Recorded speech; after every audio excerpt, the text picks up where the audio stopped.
Get born, 21 years of school so we can get a good job, 40 years of hard labor so you can make a living, retirement.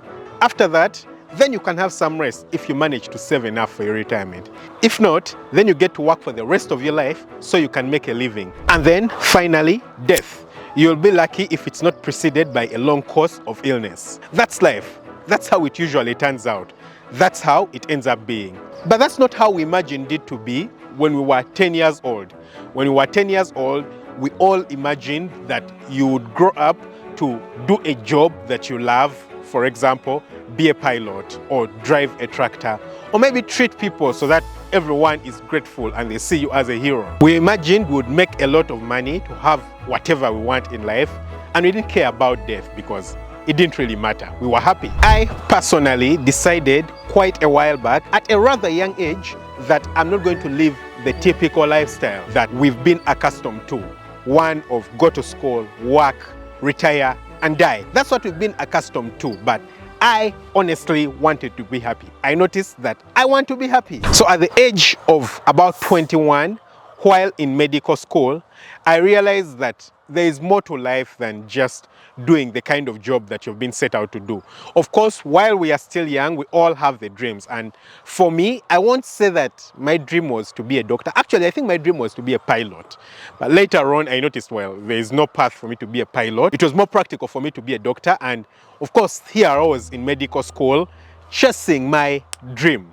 But I later noticed that it wasn't a dream. I was living the kind of life that was set out by the world. Rules set out by the world, but rules that are really not rules that make us happy.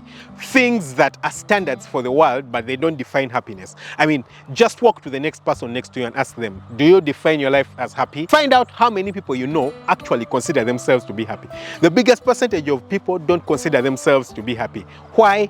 Because they are living a life that's so far away from what they imagined happiness would be. Now, when I decided that medicine was not going to be the life for me, I honestly didn't know what exactly I would be doing. I knew it would be something related to business. I didn't know what it was though. Now, of course, a few years later, I landed upon farming because I was in the pursuit of money. It was a chase for money. A lot of people will say that money does not make you happy. And that's partially true and partially untrue. For example, they'll say that money does not buy health, and health is one of the biggest definitions for happiness. Ask anyone who is unhealthy and ask them what they would want in their life at any moment. They will tell you health. It doesn't matter how much money they have. They'll tell you, if I were healthy right now, I don't need anything else. So health is one of those things that are used and determined to measure happiness. It doesn't matter who you are. For someone who is unhealthy, you'll wonder, does money buy health? Can money buy health? Partially yes and partially no. For example, Steve Jobs, one of the wealthiest men on earth, he was the CEO, founder of Apple, certainly did have a lot of money. What did he get? Pancreatic cancer. It's well known that if you get pancreatic cancer, your prognosis is terrible. The prognosis of the disease is terrible. The likelihood that you'll survive for even just a few years later is very, very low. Of course, his money could only have saved him too much. There is stories that he gave up on, medication because he now wanted to live a free, natural life. But it doesn't matter how much money you have, honestly.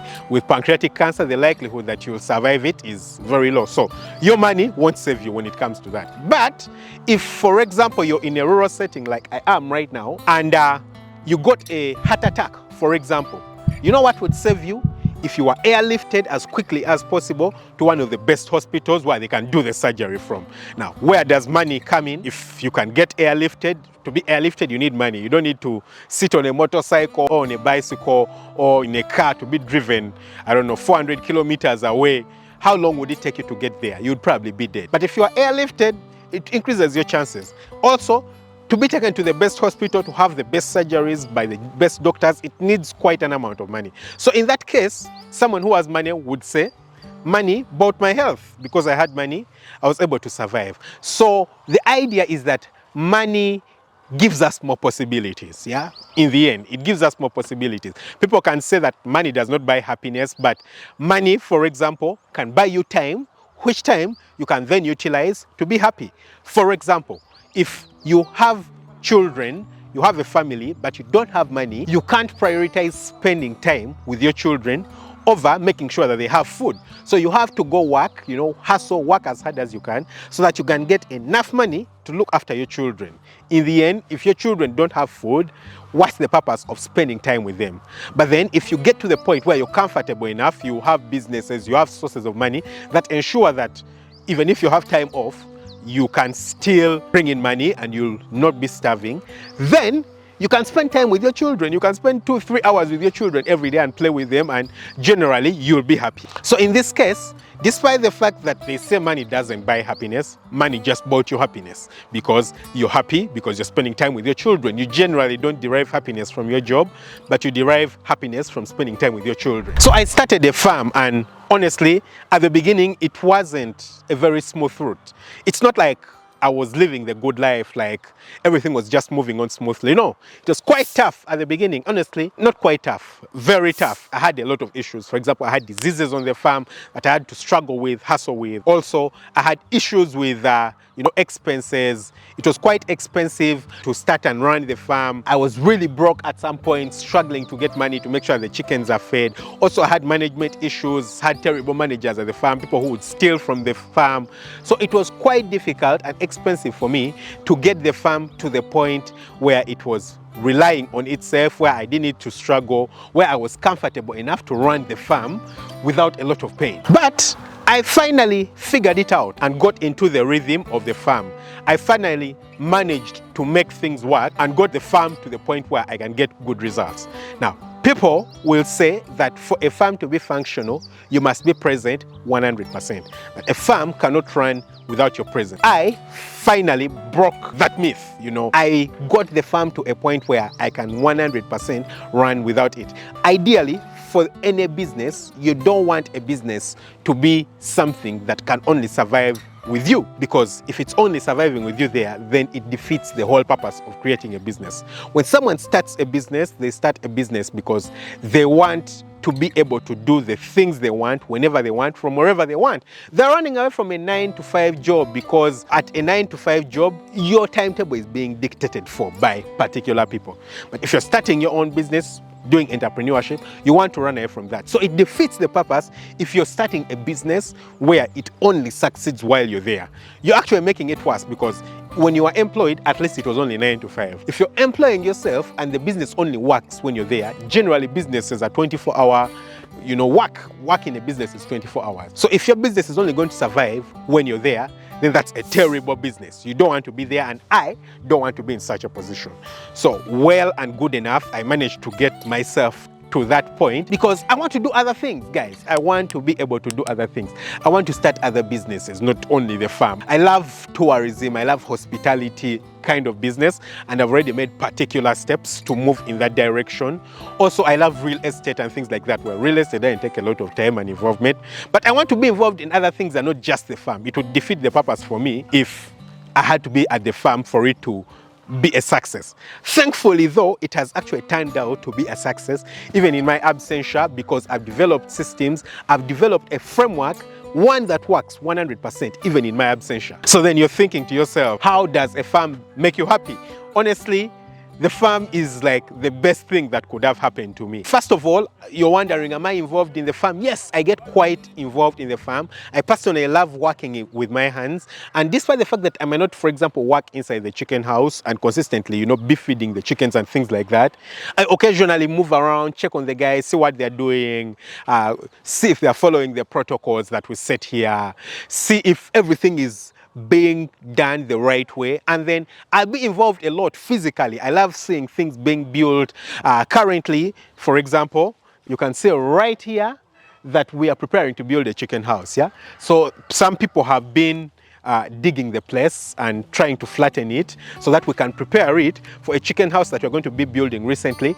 And I love such kinds of things because they get me involved. I get involved in the thought and the work plan and the movement of everything. I love it when we are seeing new structures coming up, when we are implementing new things on the farm.